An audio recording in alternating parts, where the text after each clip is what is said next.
Okay, we're down to Railroad Quiet Zone ST5009. Do we have a staff report on this one? Yes, thank you. The item here tonight is the next step in our planned capital improvement project that's in our adopted CIP, our capital improvement program document, the Railroad Quiet Zone. It's been in the CIP for a number of years, and the trains are currently required to sound their horn as they pass through the Camarillo corridor area with the crossings at Upland Road and Adolfo Road. And the Railroad Quiet Zone project essentially would require significant safety improvements to be able to qualify for what's called a quiet zone, which establishes a stretch of the tracks where trains are not required to sound their horn as they pass through. And I want to clarify that it does not take away the ability for the engineer to sound the horn if needed for safety requirement, for safety conditions, or anything happening on the tracks where they feel the horn needs to be sounded. That could still happen. But the idea is to create a zone where normal traffic of trains through the crossings would not sound their horns on the approach or passing through.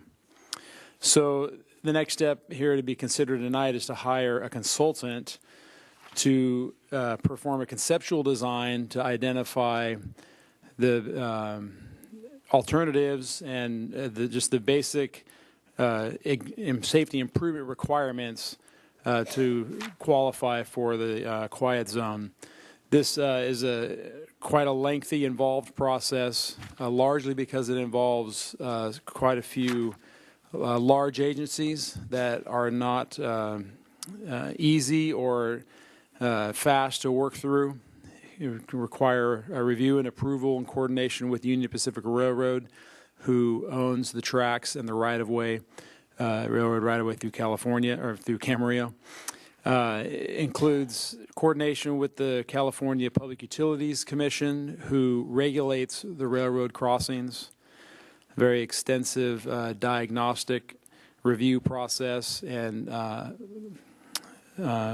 sequential steps that are required through the process of looking at improvements to the crossings.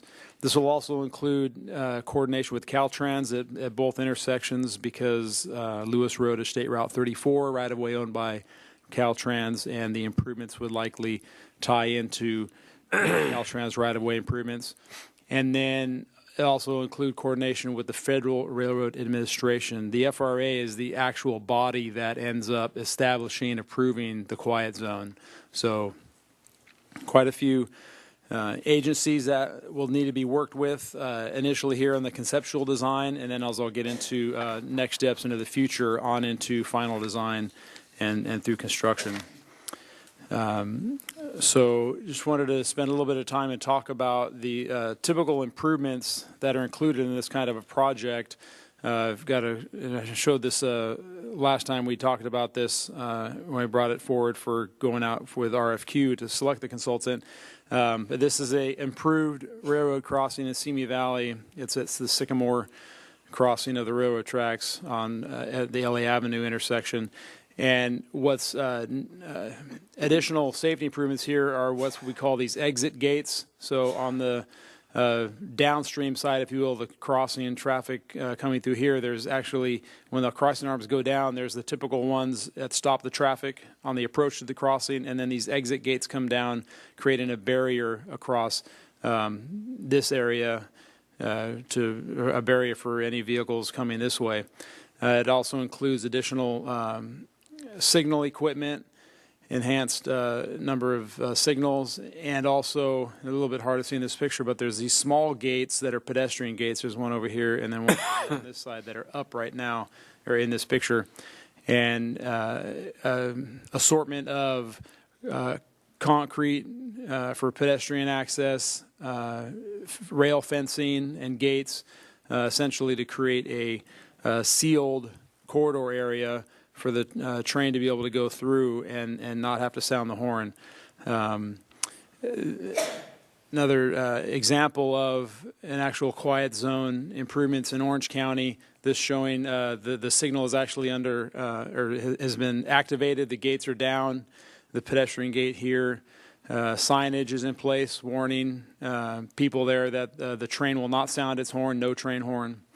There are, as I mentioned, the rail safety railing for guiding pedestrians up to and the crossing on either side. This is an exit-only gate here in case a pedestrian is crossing at the time that the gates are activated. This gate comes down. This exit gate always swings in this way so that there's a free and clear path for pedestrians to get off the crossing. So this is just a sampling of the different types of safety improvements that are going to be required.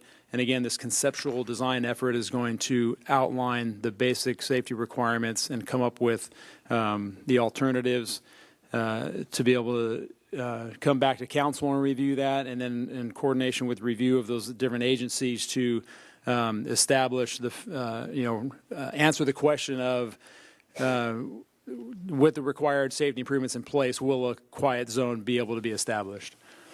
So next steps, just wanted to outline estimated project timeline. Quite a lengthy process.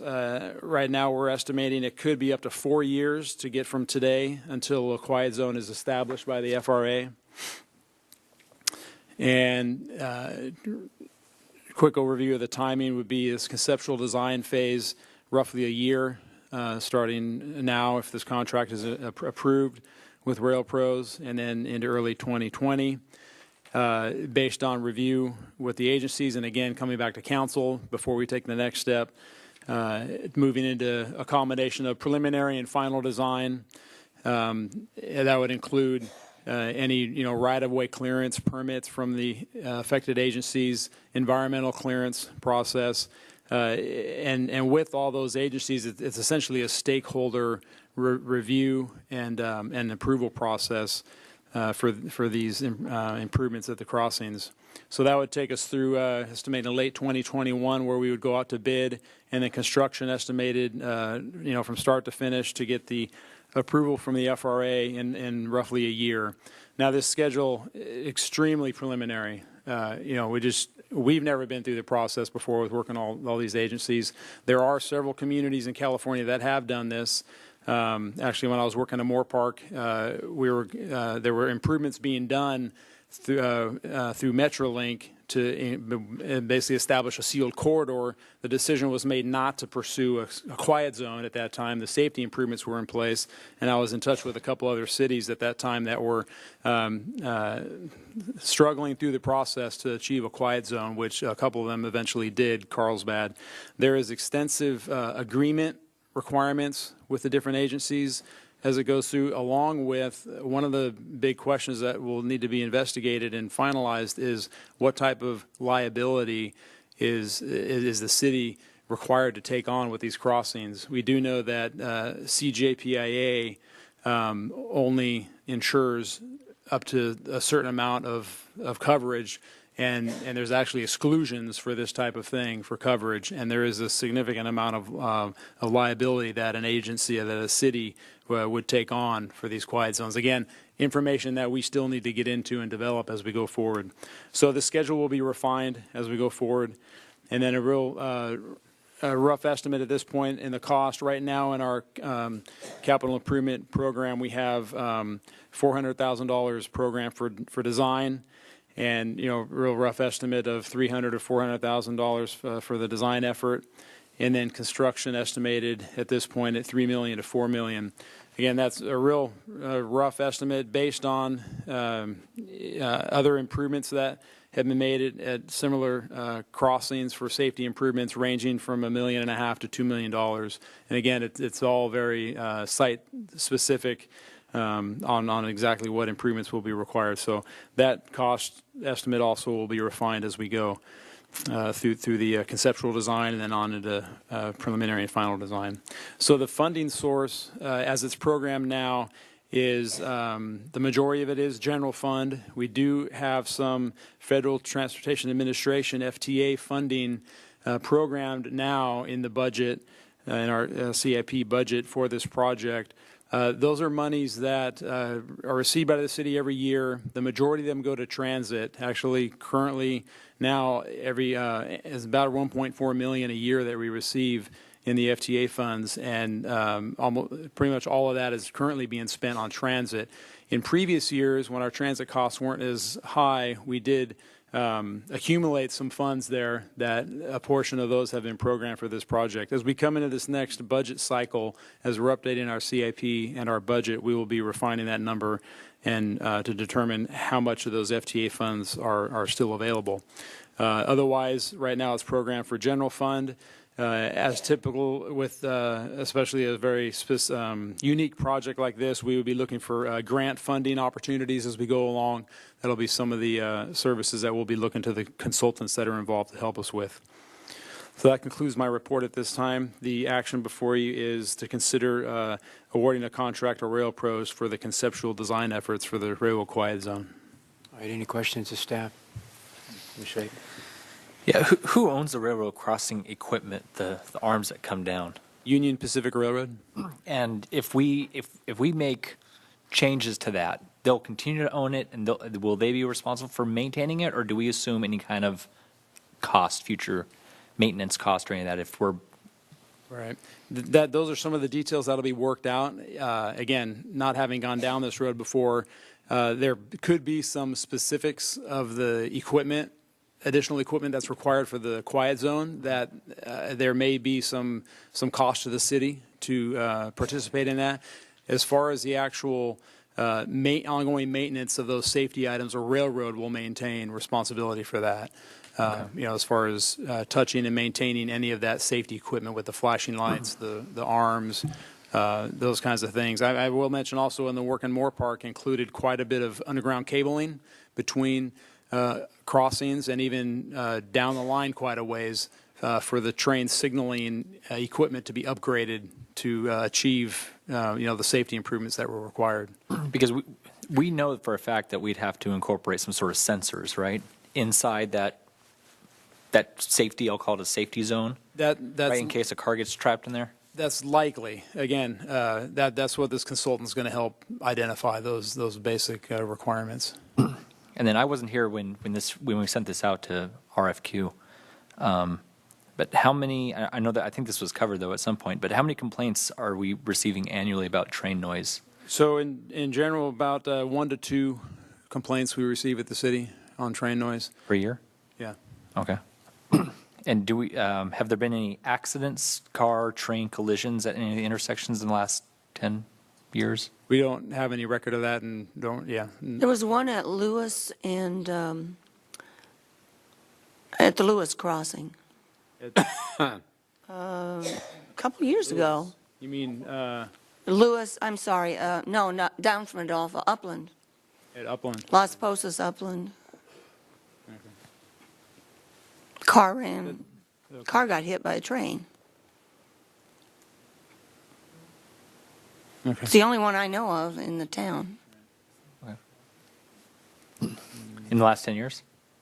Yeah, it was recent. Well, it wasn't this year, it wasn't last year, but it was in the last couple of years. It's been a number of years. Yeah. And then this does not affect the crossing at Pleasant Valley. It does not affect the crossing at Soma, so the train will still be blowing its horn there. Correct. Right. And do we know how many trains that what are our quiet hours? It's between 10 p.m. and 7 a.m., right? I know the trains won't honk their horns in any time, whether it's daytime or nighttime. I assume that it's probably safe to assume this is more of an issue in the evening hours or late evening hours. Do we have trains passing in Camarillo at 2 o'clock in the morning? And Yep. how often? When I lived back up to the train, it was about 1 an hour, but I think they're more frequent now. Yeah, I don't have data on actual number of trains through. 1 an hour sounds like a lot, but that very well could be. Yeah, I live off Mission Oaks Boulevard. I mean, I'm quite a little ways. I don't recall ever hearing a train horn, but then again, I'm much further Well, away. I lived on Marco Drive, and I mean, my house backed up to Lewis Road and the railroad tracks, and so I knew when they went by. But, and I can still hear the train horn where I live now at night. They do go through at night. That's all the questions I got. Any other questions? Okay. I got a couple. Matt, Norma, Matt's want to talk on this.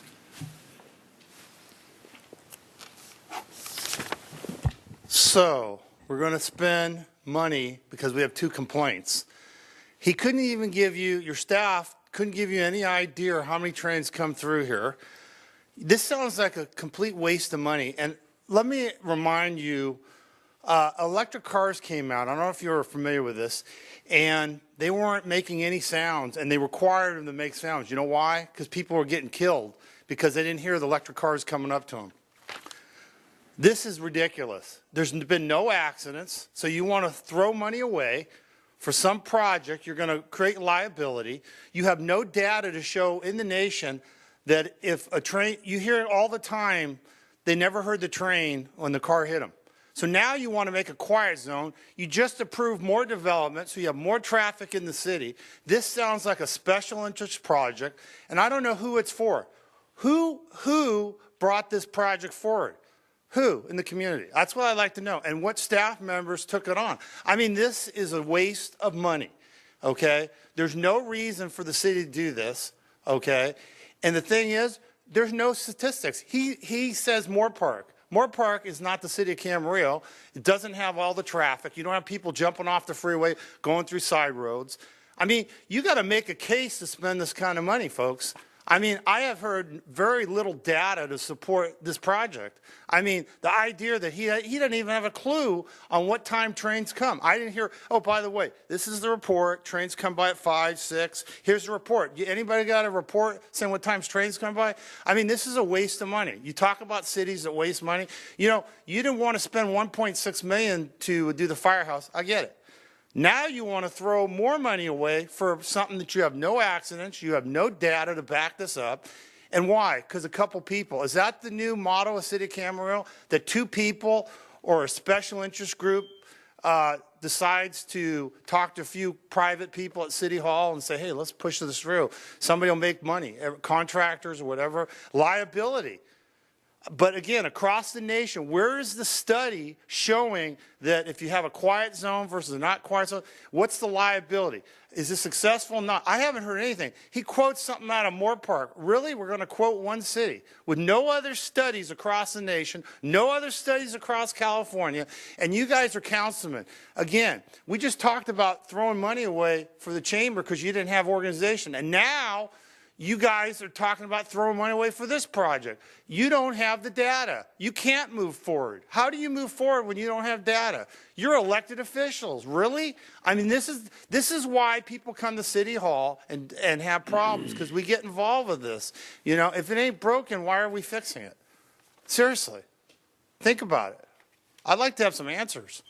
Thank you for your comments. We have Chris Seller. Hello again. Thank you all for listening to me tonight.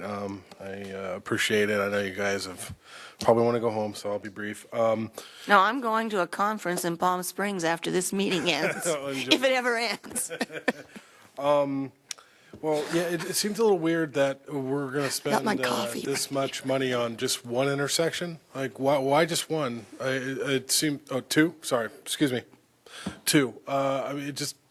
And I live near train tracks, even without the horn going. When you live within, a lot of those houses there, you're going to hear it. Like, you can't have that much iron and steel moving and not hear it or feel it. It doesn't matter. It's not going to be quiet. It's a very misleading word, I'd say, in this case, because I live near trains in two different houses, and I can still hear the train horn at night. A lot of that is ambient air temperature. The Civil War had a case where a battle went on half a mile away, and it was a hot day, so all the sound went up. And I'm going to bore you guys, but I can hear it on my end of town, and I'm about as far away as you can get from that train, and I still hear it. But this should be reflected in the housing prices. I mean, if you live near a train track, you're going to pay less for your house because it's it's a nuisance. It is. And, you know, the train has been here since Adolfo Camarillo was alive. So 1906. yeah, it doesn't seem like a prudent use of resources, and thank you for the date. Also, I'm just looking at the agenda report here. It says 300 to 400,000 on the design, but on the sheet here it says total authorized expenditure of 150,000. So it's a little numbers game right there. I don't know what that's about, but other than that, I don't see this as a prudent use of city resources when we have, 20, 30 million that we owe to the CalPERS system. It doesn't seem like $4 million is a great use when we have that bill and people depending on their paychecks and their pensions, still needing their pension liabilities funded. So that's me. Thank you. Have a good night. Thank you for A your comments. question. Okay, questions, Ms. Craven? Yeah, it's been about, 2 years since the man came to a council meeting asking for it, and then he came back, maybe it was 3 years ago, a year or so later, he came back to a council meeting and wanted to know where it was, and we told him we were working on it, and we did have council members who were really interested in it. I haven't heard from that man again. I haven't seen him. He hasn't been back, and he's certainly not here tonight. I was kind of looking for him. He was concerned because he had a little girl. Sometimes people move into houses and they can't live with something, as I couldn't, and I moved, and I'm wondering if the person who was doing the complaining has moved and is no longer complaining. I don't know if it's the same exact person, but we do hear from, like I said, 1 to 2 people a year, and one of the people that we hear from is a regular. And we have been in this touch. guy lived up in the Adolfo area. So, tonight I don't have the information to confirm if it was that Right. same person or not, but Well, I just found it interesting that the person who'd taken the time to come twice to make sure it was still going wasn't here when it was on the agenda, because when he came, it was under public comments. Okay. Any other questions of staff at this point? I really would encourage the new council to revisit this issue from the base idea of, how many complaints we've really got on this thing and how much real public benefit would we get from this whole effort, which is going to take multiple years and multiple millions of dollars. I just encourage the council to review this. I want to say something else about having lived right there by the train. As I heard it, the biggest problem wasn't the train noise. And he toots all the way from somewhere before, say it's northbound, somewhere before Upland to before Adolfo again, and going the other way. So I'd get it 2 ways. But the bigger problem is in that area, there's some liquefaction. And it rumbled. I mean, I had to go and put my stereo set on a shelf at least once a week or the thing would fall off. So Mr. Zeller's right. There's more than just noise from the horns. It's the rumble at night.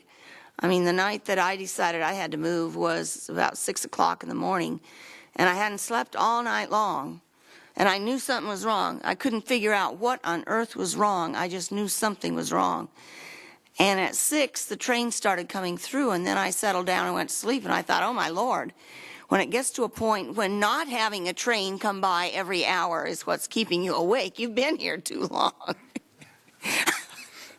That's true.